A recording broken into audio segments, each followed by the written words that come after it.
तो समझेंगे। पिछले क्लास में हम लोगों ने समझ लिया पार्ट 1 अर्थव्यवस्था क्या होता है, अर्थशास्त्र क्या होता है, उसके इतिहास के बारे में जाने हम लोग। आज समझेंगे पार्ट 2 और अर्थव्यवस्था के बारे में समझेंगे। उस समय समझें कि अर्थव्यवस्था क्या होता है। लिखे हुए चीज़ें हम लोगों ने समझा, लेकिन कुछ अर्थशास्त्री अब आएंगे, वो अपनी अपनी भाषा में अपनी अपनी कथन के अनुसार बोलेंगे कि अर्थशास्त्र वास्तव में किसे कहेंगे। ठीक है, तो सबसे पहले आइए समझते हैं अर्थव्यवस्था का जो होता है दो प्रमुख कार्य संपादित करता है। दो प्रमुख कार्य संपादित कहने का मतलब क्या होगा कि अर्थव्यवस्था क्या करता है। इसका दो कार्य है अर्थव्यवस्था का। पहला कि लोगों की जितने भी आवश्यकताओं को पूरा करने वाले वस्तु हैं, सेवाएं हैं, सबको क्या करेगा, उसकी वस्तु और सेवाओं को उसको क्या करेगा, प्रदान करेगा। यानी कि उसकी संतुष्टि के लिए, यानी लोगों की आवश्यकताओं की संतुष्टि के लिए जितने भी प्रकार की वस्तु और सेवाएं हैं उस सबको उत्पादन करके देगा। उत्पादन एक तरीक़ा से अर्थव्यवस्था के अंतर्गत ही आता है। ठीक है, पहला काम है अर्थव्यवस्था का क्या कि लोगों को वस्तु और सेवाओं को उत्पादन करके संतुष्टि करेगा। सपोज कीजिए कि अगर कोई भी चीज़ें हो, कोई फैक्ट्री हो या कोई ऐसी व्यवस्था हो जहाँ से किसी भी चीज़ का उत्पादन नहीं हो रहा है, तो क्या वैसे लोग संतुष्ट हो पाएंगे अपने कामों से? नहीं। कामों से संतुष्ट कब होइएगा? जब किसी चीज़ों का उत्पादन हो रहा है। जैसे हमें मार्कर की ज़रूरत है, तो इस मार्कर को बनाने वाली कोई कंपनी ही नहीं है, तो क्या मार्कर के जगह पर हम कुछ दूसरा उपयोग करेंगे? कर सकते हैं, लेकिन उसके जैसा संतुष्टि हमको नहीं मिलेगा। तो हम पहला कह सकते हैं लोगों की आवश्यकताओं को क्या करता है, पूर्ति करके, लोगों की आवश्यकताओं को पूर्ति करके। पूर्ति कैसे करेगा? वस्तु और सेवाओं से पूर्ति करेगा। ठीक है, कैसे? तो उत्पादन करके। लोगों की वस्तु और सेवाओं से उत्पादन करके वह लोगों की आवश्यकताओं को पूरा करता है, फिर उसको संतुष्ट करता है। ये अर्थव्यवस्था का पहला प्रकार है, पहला कार्य है। और दूसरा कार्य यह है कि जब उत्पादन होगा तो उत्पादन अपने आप कभी नहीं होता, उसमें कुछ लोगों को भी लगना पड़ता है। ठीक है, यानी कि लोग को भी क्या करता है, वो रोज़गार देता है। अर्थव्यवस्था लोगों को क्या देता है? रोज़गार प्रदान कराता है। यानी कहने का मतलब यह है कि पहला काम हम समझ गए अर्थव्यवस्था का, वस्तु और सेवाओं को उत्पादन करना। दूसरा काम है उस वस्तु और सेवाओं को उत्पादन करने के लिए लोगों को रोज़गार देना। ठीक है, ये रहा दो कार्य। लेकिन कुछ ऐसे अर्थशास्त्री हैं जो कहते हैं कि अर्थव्यवस्था ये ना होकर के ये होना चाहिए तो सही है। ठीक है, अर्थशास्त्री एक अर्थशास्त्री लेविस है। लेविस कहते हैं, कभी कभी ऐसा एग्जाम में तो पूछता नहीं है, लेकिन ये नॉलेज की दृष्टि से बहुत काफ़ी मायने रखता है। तो ध्यान से सुनिएगा। इसका कथन कभी कभी पूछ भी देता है, कभी कभी नहीं भी पूछता है कि लेविस के अनुसार, अर्थशास्त्री लेविस के अनुसार वो क्या कहते हैं कि अर्थव्यवस्था क्या है। अर्थव्यवस्था इनका कहने का मतलब कि राष्ट्र का वो धन जो मानव के व्यवहार पर डिपेंड करता है कि उसका उपयोग वो लोग कैसे करता है। ठीक है, यानी कि हम समझते हैं कि राष्ट्र का संपूर्ण व्यवहार से होता है, जिसका आधार पर मानवीय आवश्यकताओं की संतुष्टि के लिए वह अपने संसाधनों का प्रयोग करता है। और संसाधनों का प्रयोग ये यहाँ पर ये कह रहे हैं कि जितने भी देश में संसाधन है किसी भी राष्ट्र का हो, अब अपने राष्ट्र का नहीं, अर्थशास्त्री कहने का मतलब सारे चीज़ों के बारे में, सारे राष्ट्र की बात करता है।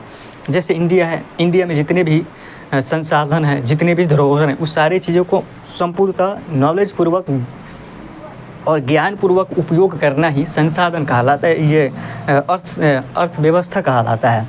ये किसका कहना है? तो अर्थर लेविस के कहना है कि आखिर अर्थव्यवस्था कहते किसे हैं वास्तव में। तो इनका कहना है कि संपूर्ण राष्ट्र का संसाधन को व्यवहार पूर्वक उपयोग करना ही क्या कहलाता है? अर्थव्यवस्था कहलाता है। ठीक है, एक इनका कहना है, अर्थर लेविस का कहना है। ठीक है, अब इनके कथन से कुछ लोग संतुष्ट हुए तो कुछ लोग नहीं हुए। तो दूसरे आए जिसका नाम है दूसरे अर्थशास्त्री ब्राउन। ये ब्राउन क्या कहते हैं कि अर्थव्यवस्था जो है जीविका अर्जन की एक क्या है, प्रणाली है, जिससे लोग क्या करते हैं, कुछ आय अर्जन करने के लिए, आय को कुछ आय अर्जित करने के लिए वो काम करते हैं, और वहीं आय अर्जित करने का जो प्रणाली होता है, जो काम होता है, वहीं उसका क्या कहलाता है, अर्थव्यवस्था कहलाता है। ठीक है, अर्थव्यवस्था सभी कार्यों का क्या होता है, योग होता है। इनका कहने का मतलब यानी कि जो काम कर रहे हैं जिससे कुछ आय आ रहा है वो अर्थव्यवस्था है।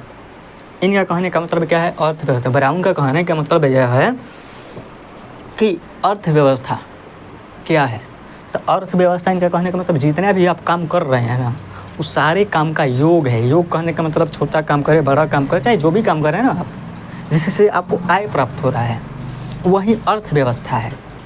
ठीक, इनका भी कहना कथन सही ही है। ठीक है, जिस तरीक़े से हम एक एग्जाम्पल समझते हैं किसी भी राष्ट्र का, किसी भी राज्य का, जैसे हम अपने बिहार राज्य के समझें कि यहाँ के अर्थव्यवस्था को सुधारने का काम यहाँ के लोग ही करेंगे, यानी कि जितना लोग कमाएंगे उतना बिहार का अर्थव्यवस्था सुधरेगा। तो सिंपल से इनका कहने का मतलब एक ही है कि बिहार की अर्थव्यवस्था बिहार के लोगों पर डिपेंड करता है, यानी कि जितना अच्छे काम करेंगे, जितना अच्छा और जितना डेवलपिंग होगा, लोग जितना डेवलप करेंगे उतना ही बिहार भी डेवलप करेगा। यानी कि हम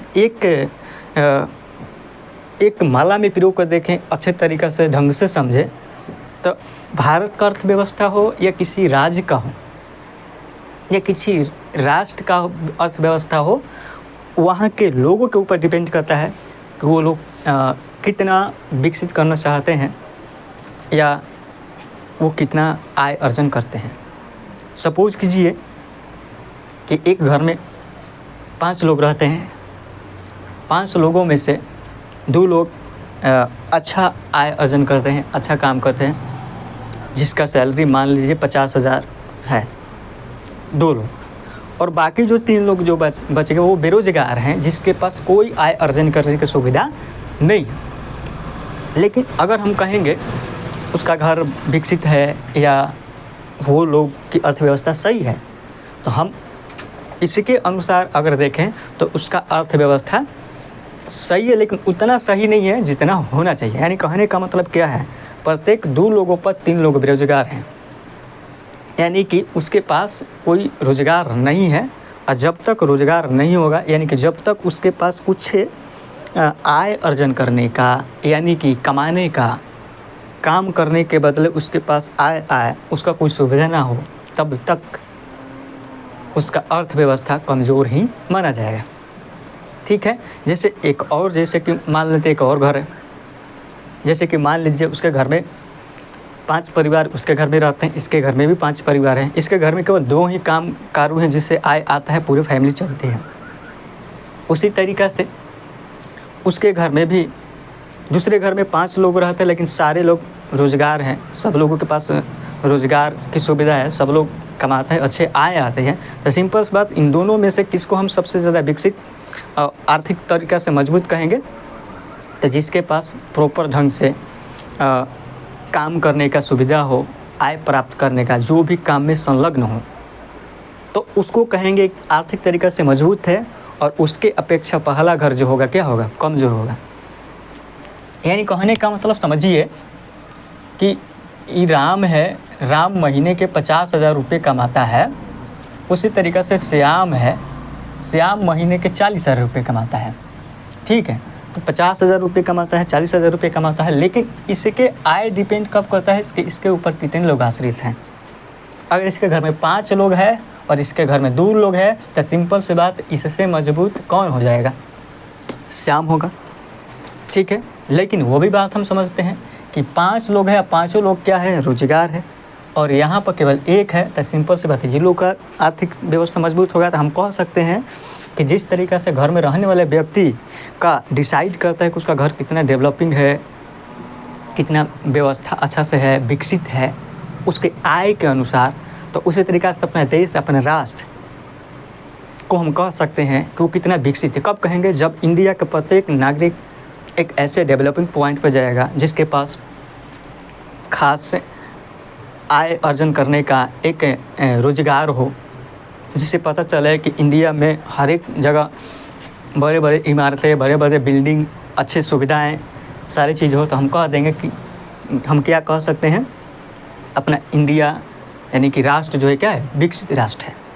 तो हम यहाँ से एक कंक्लूजन निकाल सकते हैं कि जितना भी उसके अर्थव्यवस्था, उसकी अर्थव्यवस्था जो डिपेंड करता है तो यहाँ के रहने वाले लोगों के ऊपर, वो जितना आय अर्जन करेंगे उतना ही देश हो या राष्ट्र, किसी भी देश की बात कर रहे हैं, वो उतना ही विकसित करेगा।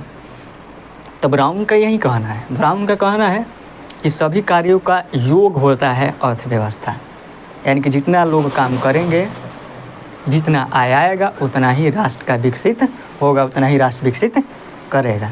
ठीक है, तो चलिए आगे चलते हैं। और इसी के अनुसार से अर्थव्यवस्था के आर्थिक क्षेत्र के अनुसार से 3 क्षेत्रों में बांटा गया है।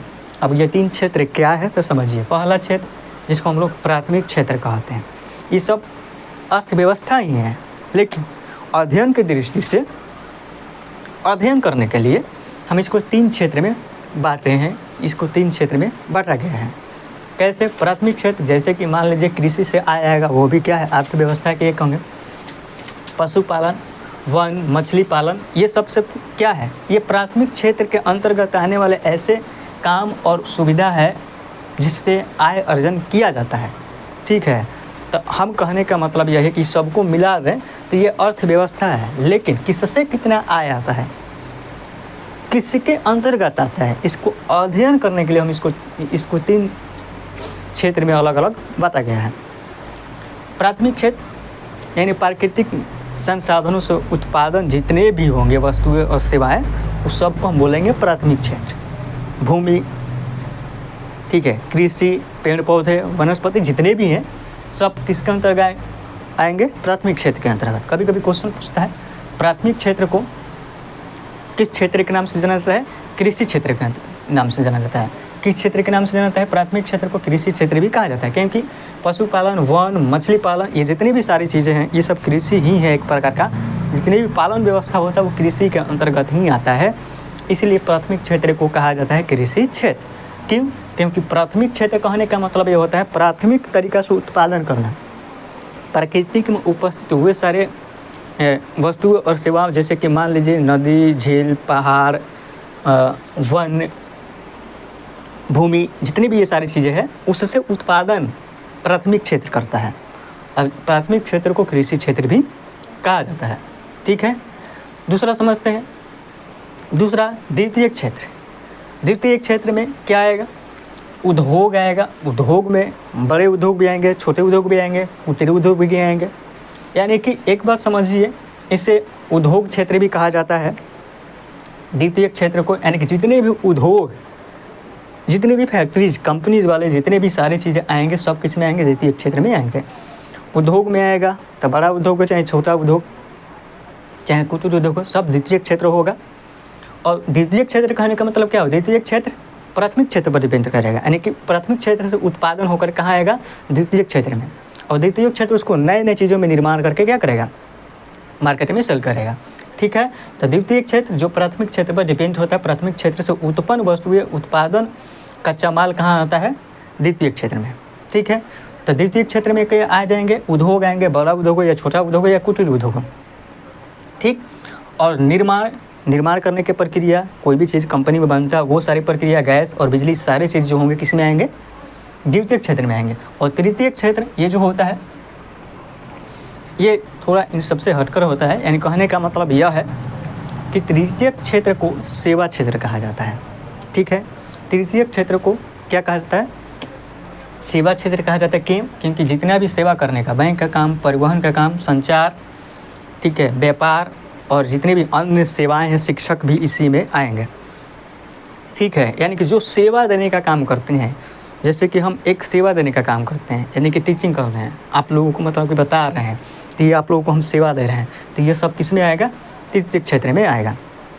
ठीक है, यानी कि अगर बात किया जाए उद्योग, इसमें अगर देखा जाए सबसे बड़ा, इसमें देखा जाए कृषि क्षेत्र जो होता है प्राथमिक क्षेत्र कहा जाता है, और इसको क्या कहा जाता है, सेवा क्षेत्र कहा जाता है। इसे कहा जाता है उद्योग क्षेत्र। उद्योग को आने का मतलब जितने भी निर्माण करने की प्रक्रिया हो। ठीक है।